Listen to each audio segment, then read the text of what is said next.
तो दोस्तों आज हम बात करने वाले हैं असिस्टेंट टाउन प्लानर की वैकेंसी के बारे में। असिस्टेंट टाउन प्लानर की वैकेंसी है राजस्थान में निकली है और कुल पद है वो 43 पद हैं। अब इसके लिए बता देता हूँ कि किस तरह से कौन कौन सी कास्ट के अंदर कितनी वैकेंसीज निकली हैं, क्या एग्जाम फीस रहेगी, कब से फॉर्म भरने स्टार्ट हो जाएंगे। तो चलिए बात कर लेते हैं और किस तरह का पेपर आता है। तो चलिए अब सब कुछ बात कर लेते हैं और कौन कौन इस फॉर्म को भर सकता है।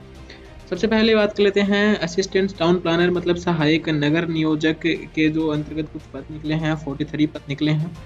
इसकी जो प्रक्रिया है वो ऑनलाइन आवेदन के माध्यम से होगी। जो भी अपने फॉर्म है वो ऑनलाइन आवेदन कर सकते हैं इसके अंदर। और इनके जो पदों की संख्या है वो कम या ज़्यादा की जा सकती है, जैसा कि राजस्थान लोक सेवा आयोग अजमेर के द्वारा बताया गया है। कौन इसकी एग्ज़ाम लेगा? इसकी एग्ज़ाम लेगा आरपीएससी, इसकी एग्ज़ाम लेगा। तो जनरल की बात कर लेते हैं। जनरल में सामान्य और सामान्य महिला, सामान्य में आते हैं पुरुष और सामान्य में ये महिला आते हैं। ठीक है, इसके अंदर 10 पोस्ट निकली हैं सामान्य की, और सामान्य महिला की 3 पोस्ट हैं। इसके अलावा एक विधवा की है और एक परित्यक्त की है। उसके अलावा एससी की बात कर लेते हैं। एससी के अंदर एक सामान्य की है और एक सामान्य महिला की है। उसमें एक विधवा की 0 है और परित्यक्ता की भी 0 है। एसटी की बात कर लेते हैं। एसटी में सामान्य की 3 है और सामान्य महिला में 0 है, विधवा में 1 है और परित्यक्ता में 0 है। अब हम बीसी की बात कर लेते हैं। बीसी और एमबीसी की बात कर लेते हैं। बीसी में सामान्य के कुल 6 पद हैं और महिला के कुल 3 पद हैं और विधवा के 0 है और परित्यक्ता के 20 में 0 पद हैं। एमबीसी की बात कर लेते हैं। एमबीसी में सामान्य के 2 पद हैं और सामान्य महिला के 0 पद हैं। इसके अलावा विधवा और परित्यक्ता के यहाँ पे 0 पद हैं। ईडब्ल्यूएस की बात कर लेते हैं। ईडब्ल्यूएस में सामान्य के 3 है और सामान्य महिला के 1 है, विधवा के 0 है और परित्यक्ता के भी 0 है। तो विशेष योग्यजन है उनका ओएलडीसी और सीपी इसका 1 पद है और भूतपूर्व सैनिक है उनका 2 है, जिनको हॉरिजॉन्टल रिजर्वेशन बोलते हैं। अब शैक्षणिक योग्यता की बात कर लेते हैं। तो इसमें अपने को बैचलर डिग्री होनी चाहिए इंजीनियरिंग के अंदर। इंजीनियरिंग में भी कौन सी ब्रांच होनी चाहिए? सिविल, आर्किटेक्ट होनी चाहिए, planning with the post graduate degree in urban. ठीक है, इसमें क्या होना चाहिए? अपने पास पीजी होना चाहिए, पोस्ट ग्रेजुएट डिग्री होनी चाहिए। ठीक है, आर्किटेक्ट किया होना चाहिए या फिर सिविल में या फिर प्लानिंग में अपने को बीटेक होनी चाहिए। और अपने पास एक पीजी के अंदर डिग्री होती है प्लानिंग टैरिफ और transportation planning of MTech in planning of M plan. ठीक है, और इक्विवेलेंट, इससे इक्विवेलेंट अपने को क्या होना चाहिए?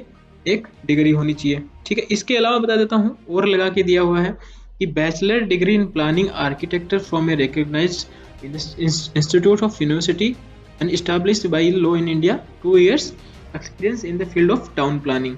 ठीक है, उसके बाद में हमें किसका चीज़ का ज्ञान होना चाहिए?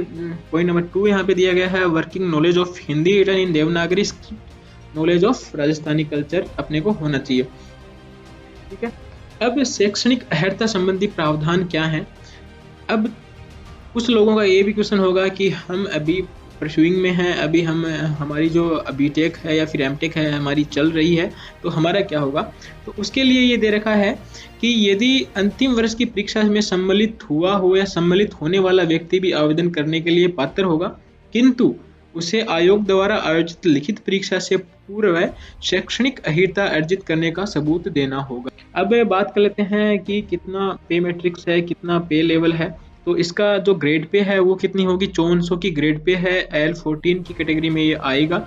एक अच्छी जो है, इसके बाद में एक नोट लगा के दिया हुआ है, राज्य सरकार के नियमानुसार परीक्षा काल में नियत मासिक वेतन फिक्स पे होगा। यानी जो भी परीक्षा काल होगा 2 साल या 3 साल का, उसके अंदर यहाँ पे फिक्स पे होगा, उसके बाद में आपका इंक्रीमेंट लगेगा। आयु सीमा की बात कर लेते हैं। तो आयु सीमा में क्या है कि 1/1/2023 को न्यूनतम 20 वर्ष एवं अधिकतम 40 वर्ष से कम होनी चाहिए आयु सीमा। अब हम यहाँ पे चयन प्रक्रिया की बात कर लेते हैं कि चयन प्रक्रिया है वो किस तरह से होगी। तो चलिए बात कर लेते हैं चयन प्रक्रिया की। तो चयन प्रक्रिया है, अभ्यर्थियों का चयन है वो लिखित परीक्षा के माध्यम से किया जाएगा। साफ साफ यहाँ पे लिख रखा है कि अभ्यर्थियों का जो चयन है वो इसके माध्यम से किया जाएगा। आवश्यकता होने पर आयोग द्वारा उत्तर पत्रक पुस्तिका के मूल्यांकन में स्केलिंग, मॉडरेशन, नॉर्मलाइजेशन पद्धति को अपनाया जा सकता है। अभी देख लेना, यदि आवश्यकता हुई, जैसे 4-5 दिन कंटिन्यू एग्जाम चले केवल इसके ही, लेकिन मुझे लगता नहीं है कि इनका 4-5 दिन चलेगा, एक ही दिन में एग्जाम हो जाएगा। इसमें नॉर्मलाइजेशन की कोई ज़रूरत भी नहीं पड़ेगी। नॉर्मलाइजेशन वहाँ पे लगता है जब 2-3 दिन कंटिन्यू एग्जाम हो और पेपर अलग अलग लेवल का आया हो, तब हम नॉर्मलाइजेशन या स्केलिंग पद्धति अपनाते हैं।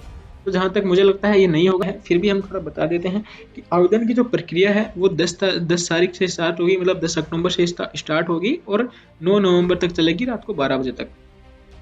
और आवेदन हम कहाँ पे कर सकते हैं? सिंपल एसएसओ आईडी के ऊपर जाएंगे, वहाँ पर हम रिक्वायरमेंट पोर्टल पे जाएंगे। रिक्वायरमेंट पोर्टल पे जैसे जाएंगे तो हमारा एटीपी अप्लाई के लिए कुछ लिखा हुआ आएगा, वहाँ पे अप्लाई करके हम लॉगिन या फिर फॉर्म भर सकते हैं।